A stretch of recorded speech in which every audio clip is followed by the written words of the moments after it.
สวัสดีครับผมกายนะครับผมโคฟาวเดอร์ของ The Decorum Bangkok นะครับผมยินดีต้อนรับสู่นะครับผมช่อง The Decorum Menswear นะครับผมในวันนี้เนี่ยผม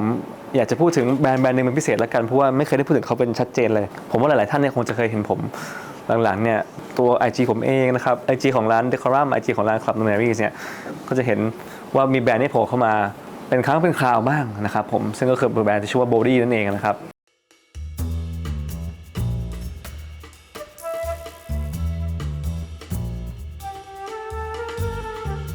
คือหลังๆเนี่ยผมแต่งตัวค่อนข้างแคชชวลมากขึ้นเป็นแบรนด์ที่ผมชอบเป็นพิเศษเลยเพราะว่าหนึ่งก็คือว่ามันมี association กับสถานที่ที่ผมชอบคือว่านิวยอร์กซิตี้นะครับผมแล้วก็มีความเป็น association กับเรื่องของความเป็น vintage นะครับผมความเป็นอเมริกาน่าซึ่งทั้งหมดเนี่ยมันรวมกับเข้ามาใส่กับเสื้อผ้าที่เป็นเสื้อผ้าสไตล์ซาทูเรียที่ผมชอบอยู่แล้วและอย่างค่อนข้างลงตัวนะครับผมซึ่งวันนี้เองเนี่ยก็เลยอยากจะถือโอกาสเนี่ยเหมือนเล่าให้กับเพื่อนๆกับทุกคนฟังแล้วกันว่าที่มาที่ไปของแบรนด์เป็นยังไงบ้างแล้วมีความยูนิคของเขาเป็นยังไงบ้างนะครับผมมีหลายคนแหละมองอยู่ว่าพี่กายใส่นี่มันดูมันหลุดไหมมันที่มาเป็นยังไงบ้างไหมอะไรเงี้ยนะครับผมBody เนี่ยจริงๆแล้วเนี่ยเป็นแบรนด์ชื่อแบรนด์เนี่ยมาจากนามสกุลของดีไซเนอร์นะครับผมที่ชื่อคุณเอมิลี่อดัมส์โบดี้เสื้อผ้าเนี่ยสไตล์ของคุณโบดี้เนี่ยผมว่ามันมีความ reflect จากพื้นเพลงของเขามาเลยแหละก็คือมีความเป็น preppy ivy อเมริกาน่าผสมอยู่ด้วยนะครับจริงๆเนี่ยก็ถือว่าจบมาจากโรงเรียนแฟชั่นอันดับต้นๆของโลกเลยที่ชื่อว่าโรงเรียนNew School Parsons นะครับเป็น Parsons New School เนี่ยแน่นอนว่าที่นิวยอร์กเนี่ยก็ถือว่าเป็นโรงเรียนที่ยอมรับกันมากเลยโดยเฉพาะสำหรับพวกคุณหนูเนี่ยชอบไปเรียนที่พาซันกันแล้วก็สำหรับคนที่ไม่ได้จ่ายแพงมากทีก็ไปเลือกเรียนมันจะมี2โรงเรียนที่ชื่อ FIT นะครับผม Fashion Institute of Technology เนี่ยเป็น2ที่คนนิยมไปนะครับผมไปคุยกับติดต่อ Body มาได้ยังไงเนี่ยนะครับผมอันนี้ก็เป็นเรื่องที่ถือว่าดวงดีเหมือนกันว่าได้ทำกับ Body เนี่ยหนึ่งก็คือว่าตอนนั้นช่วงที่ผมจะเปิดร้าน Club Numeris เนี่ยผมก็เลยแบบว่าต้องหาแบรนด์อะไรสักอย่างแบบเข้ามาร้านอยู่แล้วเราเป็นคนเคเตอร์แบรนด์เองทั้งหมดเนี่ยแน่นอนคอนเซ็ปต์ผมก็เป็นพวกกึ่งอเมริกันเพรปปี้ไอวี่โรลลิ่งเบเซอร์เนี่ยเป็นของตายผมชอบอยู่แล้วแบรนด์ที่ผมชอบมากนะแต่ว่าราคาเนี่ยมันสูงมากเหมือนกันก็คุยกับบอลคุยกับคนอื่นเนี่ยเขาก็บอกชอบก็เอาเถอะลองดูอะไรเงี้ยตัวแบบติดต่ออีเมลโบดี้เข้าไปอะไรเงี้ยเราก็รู้เลยนะว่าติดต่อเขาไม่ได้ง่ายด้วยเพราะร้านจะไม่เคยเปิดเลยแล้วโบดี้เป็นแบรนด์ที่เป็น respectable brand แล้วล่ะในยุคนั้นนะครับ2 ปีที่แล้วเนี่ยคนที่นิวยอร์กเนี่ยก็เริ่มพูดกันถึงกันเยอะลงโบกลงอะไรต่างๆแล้วนะครับอยู่ดีเขาไม่ได้ตอบมาผมหรอกจนกระทั่งแบบว่าผ่านมา 7-8 เดือนอะไรเงี้ยอยู่ดีตอบเรามาก็แบบสุดท้ายตอบมาปุ๊บเนี่ยเราก็แบบโอเคอยากนัดประชุมเลยวันรุ่งขึ้นอะไรเงี้ยประชุมได้เลยก็มาประชุมที่เนี่ยสุดท้ายแล้วก็คุยกับคนมาคอนวินส์เขาเลยเฮ้ยเราชอบเขาอย่างนี้นะอะไรเงี้ยเขาก็เขาก็อิมเพรสแหละบอกลองอะไรเงี้ยก็มาลองดูซึ่งแบบต้องเข้าใจนะว่าร้านที่เขาเป็นร้านที่ภาพลักษณ์ของทุกคนคงเข้าใจว่าเราเป็นคลาสสิกเป็นแวร์นะครับเราค่อนข้างดูสายตาคนแฟชั่นดูเราเป็นร้านแก่เป็นเฉยๆด้วยซ้ำอะไรเงี้ยแต่ผมคิดว่าโบดี้กับผมเนี่ยเราบางแบรนด์เนี่ยเขาเข้าใจกันซึ่งกันและกันว่าyou represent มันได้อะไรอย่างเงี้ยนะครับผมก็เลยลุยกันจุดเด่นของโบดี้เนี่ยคืออะไรบ้างนะครับโบดี้เนี่ยเป็นเสื้อผ้า menswear ที่ดีไซน์โดยผู้หญิงแล้วก็เทคนิคการทำเสื้อผ้าเนี่ยก็เป็นเทคนิคการเสื้อผ้าแบบสไตล์ที่ว่าเป็นค่อนข้างผู้หญิงด้วยซ้ำเรียกง่ายคือว่าจะใช้พวกเทคนิคเรื่องของพวกโครเชต์พวกนิตพวก embroidery applique ต่างๆ patchwork นะครับผมซึ่งเป็นเทคนิคของมีความเป็นแบบว่าผู้หญิงแม่บ้านในยุคหนึ่งอะไรอย่างเงี้ยถ้าเรามองดูวัตถุดิบที่นำมาใช้เนี่ยบางทีก็เป็นพวกแบบผ้าม่านพวกผ้าวางโต๊ะผ้าปูโต๊ะอะไรอย่างเงี้ยนะครับผม table cloth ต่างๆถูกนำมาใช้เป็นวัตถุดิบที่ยูนิคโดยเฉพาะในช่วงแรกๆเนี่ยโบดี้เนี่ยใช้ผ้าที่เป็นผ้าที่วินเทจจริงๆนะครับผมก็สามารถผลิตมาได้จำนวนจำกัดอะไรอย่างเงี้ยซึ่งปัจจุบันเนี่ยเขาก็ใหญ่ขึ้นแล้วก็บางอันก็อาจจะยังเป็นผ้าเก่าอยู่มาผสมกับผ้าที่ต้องดีไซน์ใหม่ไปทอใหม่ทำใหม่ตรงนี้ผมคิดว่ามันเป็นจุดแข็งและจุดเด่นในยุคที่ 30 ปีที่แล้วเนี่ยมันไม่มีใครทำอย่างนี้จนกระทั่งปัจจุบันเนี่ยเราเริ่มเห็นแล้วล่ะว่ามันมีเสื้อผ้าที่เป็นสไตล์โบดี้เนี่ยเป็นเชิ้ตดินปักเยอะมากอะไรเงี้ยก็ถือว่าเป็นยุคของเพื่อนของโบดี้แล้วล่ะแล้วถือว่าเราเองเนี่ยก็เป็นคนแรกๆที่เอาโบดี้เข้ามาในไทยนะครับผม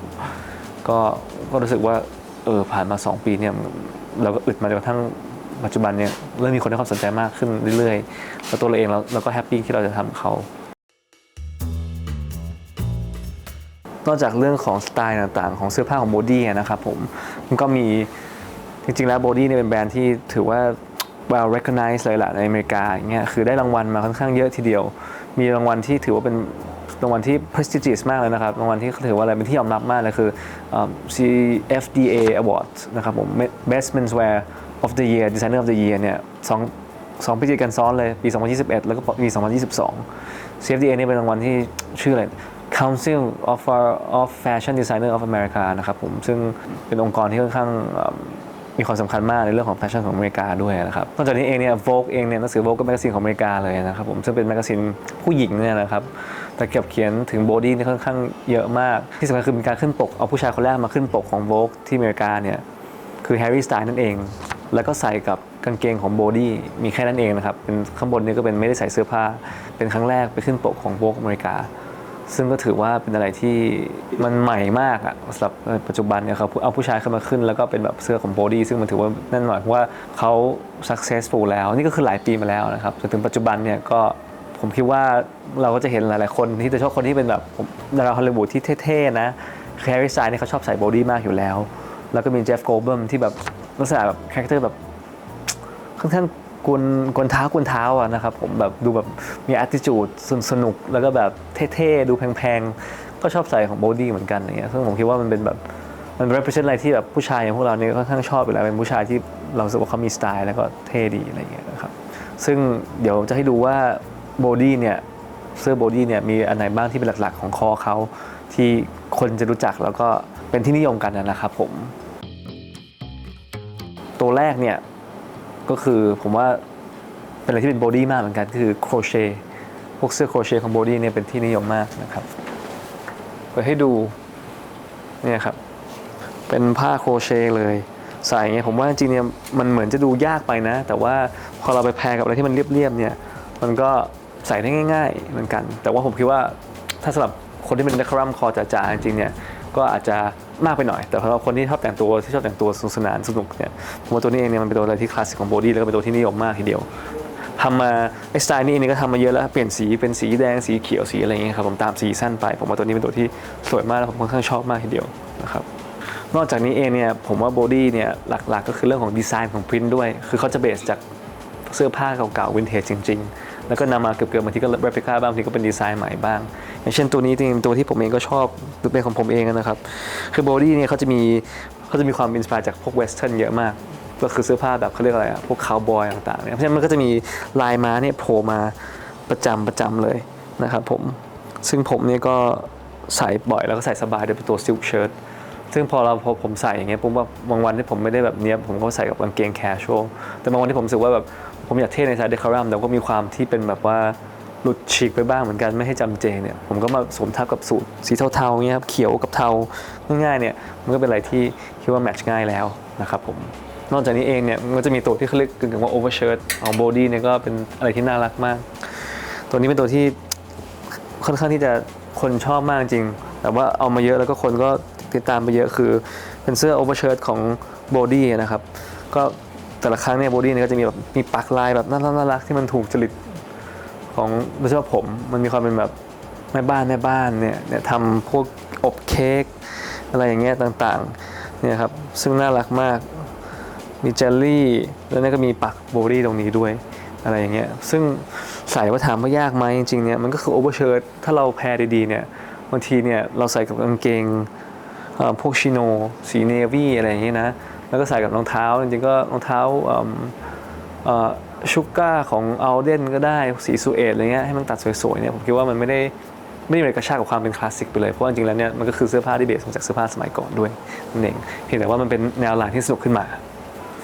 ตัวนี้เองเนี่ยมันเป็นแพทช์เวิร์กก็คือเอาผ้ามาแปะแล้วก็เนี่ยครับเย็บเข้าด้วยกันแล้วอีกสำคัญเนี่ยคือบอดี้เนี่ยเป็นอะไรที่ดีอย่างหนึ่งก็คือว่ามันมีความเป็นเรียกได้ว่ามันเป็นยูนิเซ็กซ์ค่อนข้างสูงก็คือผู้หญิงก็ใส่ได้ผู้ชายก็ใส่ได้มีความหวานเป็นผู้หญิงการแบบเสื้อผ้ามันเย็บปักถักร้อยเหมือนของผู้หญิงแต่ว่ามันก็เพื่อให้ผู้หญิงก็จะเข้ามาใส่เสื้อผ้าเมนส์แวร์ได้เหมือนกันอะไรอย่างเงี้ยเป็นการ approach ที่ทำให้ทั้งสองฝั่งเนี่ยเข้ามาอยู่ในจุดเดียวกันได้มี common interest เหมือนกันได้นะครับผมแต่ว่าจริงๆเนี่ยจากที่คุยกับ Body จริงๆในปีหน้าเขาจะมีการทำตัวที่เป็น women's wear ขึ้นมาแล้วนะครับซึ่งอันนี้เนี่ยเสือคุณผู้หญิงคนไหนที่สนใจเนี่ยก็ลองดูได้เขาเพิ่งไป launch ตัว collection มาเมื่อ fall winter ครั้งที่แล้วเป็นลอนช์แบบให้ในแฟชั่นโชว์ที่ปารีสนะครับผมก็เชิญเราไปเหมือนกันแต่เราไม่ได้ไปตอนนั้นอีกอย่างหนึ่งตัวนี้ตัวหลักสำคัญเหมือนกันก็คือว่า Body นี่เขาจะดังเรื่องมีอันนึงที่เป็นไอคอนก็คือว่าเรียกว่า Senior Cord Senior Cord เนี่ยเท่าที่อ่านมาเนี่ยมันเป็นแค่ว่าเป็นเสื้อที่เป็น tradition นี่มันเป็น tradition ของทางฝั่งมหาลัยหนึ่งที่อเมริกาน่าจะเป็นมหาลัยที่ชื่อมหาลัยว่า Purdue นะครับผมก็คือว่าจะมีการทำเสื้อที่เป็นใช้แบบ corduroy เนี่ยมาทำนะครับผมก่อนจบแล้วก็จะมีการเขียนวาดรูปวาดอะไรไปอย่างเงี้ยมันเป็นเหมือนกับเป็น tradition เก่าๆของมหาวิทยาลัย Purdue University นะครับผมซึ่งอันนี้เองเนี่ย Body เขาก็เอามาทำเป็นตัวหนึ่งในไอคอนพีซของเขาเรียกว่าเป็น custom senior cord ก็คือว่าเราเนี่ยเล่าถึงเรื่องของความ interest สิ่งที่สนใจของเราอะไรต่างๆมาแล้วก็ทางดีไซเนอร์เนี่ยเขาก็จะไปดีไซน์รูปแบบ illustration แล้ววาดลงตรงเสื้อตัวนี้นะครับผมอย่างเงี้ยตัวผมคุยกับเขาผมว่าผมชอบนิวยอร์กซิตี้ผมชอบกิน Five Guys ผมชอบกินเสื้อของผมเนี่ยจะมีของกินเยอะมากผมเป็นคนชอบกินนะครับผมก็จะมีทั้งขนม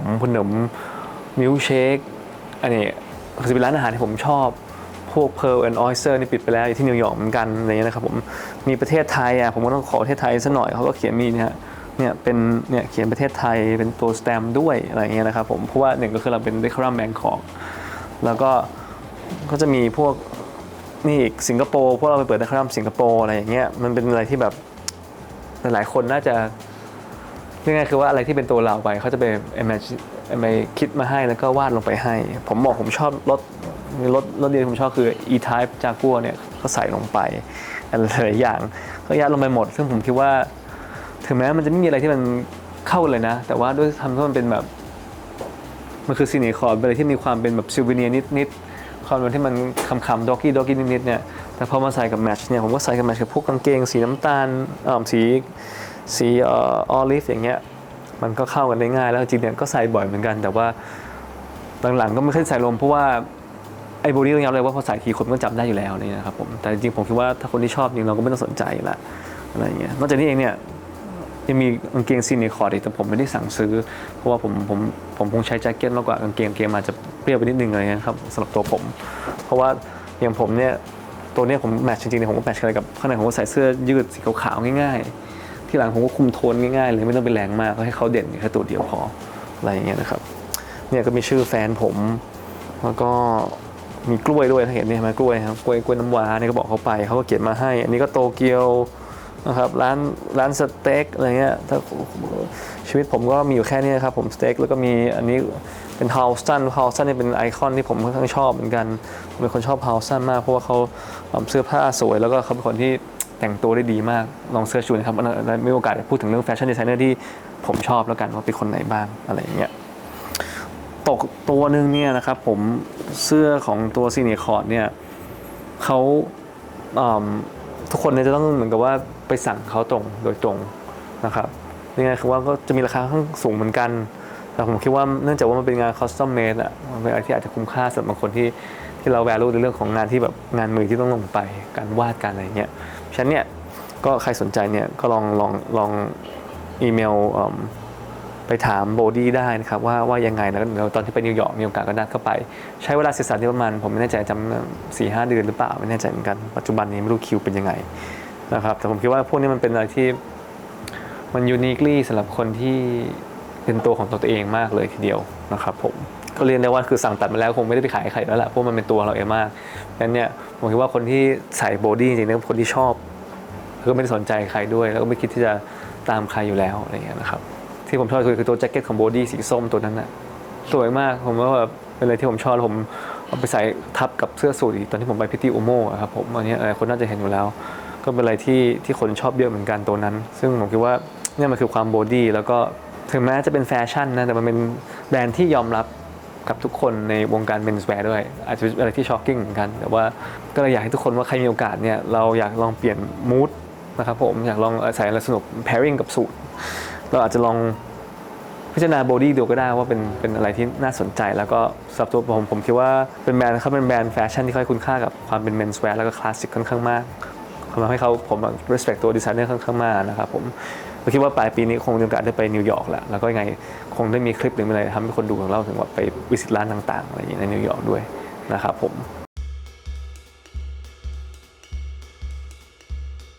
คือตะกี้นี้ก็เป็นเรื่องของอธิบายเรื่องของ body แล้วล่ะแต่ทีนี้ถึงเวลา in action แล้วก็เดี๋ยวผมจะ match เสื้อ body สัก 2-3 สไตล์แล้วกันนะครับผมให้ทุกคนดูว่าเป็นยังไงบ้างนะครับผมลุคแรกเนี่ยที่ผมใส่มานะครับผมก็คิดว่าเดี๋ยวจะลองผสมคลาสสิกกับเนี่ยความเป็น body เข้าไปคือผมจะใส่สูททั้งตัวเลยนะครับผมเป็นสูทสีเทานะครับผมสีเทาเข้มdouble breasted แล้วผมจะใส่แพรด้วยตัวของไอ้ Floribunda นะครับซึ่งเป็นเสื้อเชิ้ตพริ้นท์นะครับผมของbody ออกสีส้มๆเลยมันก็ดูแบบเป็นอะไรที่สนุกดีแล้วก็ทำได้เนียบก็ยังเข้ากับสูทเนียบแต่ว่าตัดด้วยตัวความสนุกของตัว Floribunda ของbody ตัวนี้นะครับผม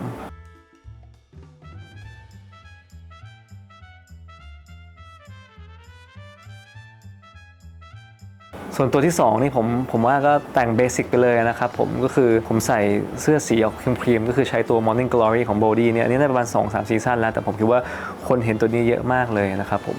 แล้วก็ผมก็ใส่กับกางเกงขาค่อนข้างเหมือนกับต้นขาใหญ่ๆแล้วก็เทเปอร์ลงมาเนี่ยนะครับผมกับแพรกับรองเท้าที่เป็นคล้ายกับรองเท้าพวกFisherman's Shoes นะครับ Fisherman's Sandals สีขาวเพื่อให้มันตัดมูดูเป็น casual แล้วดูเป็นความเป็นแบบเหมือนเราเดินเข้าไปทะเลมีความเป็นบีชแวร์อะไรเงี้ย relax summer ค่อนข้างสูงเงี้ยนะครับผมครับผมลุคที่3เนี่ยก็เป็นลุคที่จริงผมใส่ตอนมีลูกตอนเที่ยวคาโมโคลาแหละอันนี้ผมจะได้อยากจะโชว์ตัวแจ็คเก็ตสีส้มของผมด้วยนะครับผมซึ่งข้างหลังเนี่ยก็เป็นเหมือนกับคล้ายกับปักนะครับผมปักเป็นรูปเป็นปักเป็นลายแบบวินเทจนิดนะครับใส่เข้าไปก็ง่ายๆกับตัวเสื้อยืดหรือเสื้อเชิ้ตสีขาวนะครับผมแล้วก็รองเท้าเนี่ยก็พวกเด็กชูสก็ได้ที่ทำให้รู้สึกเหมือนกับว่าลุคแบบว่ามีความเป็นแฟชั่นหน่อยแต่ว่าเราก็ไม่ได้หวือหวามากยืดสีขาวแล้วก็ปิดท้ายด้วยแจ็คเก็ตสีที่มันโดด1ตัวซึ่งเป็นสีส้มใส่ด้วยกันง่ายอยู่แล้วแล้วก็แมทช์กันง่ายมันก็เลยดูเป็นอะไรที่ผมว่าก็เป็นบาลานซ์อะไรที่สวยเลยที่ผมชอบอีกอันหนึ่งนะครับผม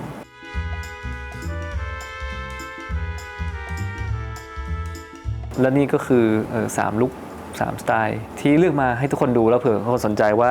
โบดี้เนี่ยมันแต่งตัวได้สนุกแล้วก็ได้มากกว่าที่คิดนะครับผมขอบคุณมากทุกคนนะครับแล้วไงก็ถ้าชอบไงก็เดี๋ยวคลิปหน้าจะมีผมจะเริ่มทำพวก mix and match อะไรมากขึ้นแล้วล่ะไม่ว่าเรื่องของเรื่องสไตล์สูตรเรื่องต่างๆเนี่ยในคลิปหน้ามีโอกาสก็ขอเชิญนะครับผมกดไลค์ subscribe แล้วกด notification ไว้แล้วกันแล้วก็เดี๋ยวจะมีอะไรสนุกๆมาให้ทุกคนดูได้อีกนะครับผมขอบคุณมากนะครับทุกคนครับยังไงเจอกันครับสวัสดีครับ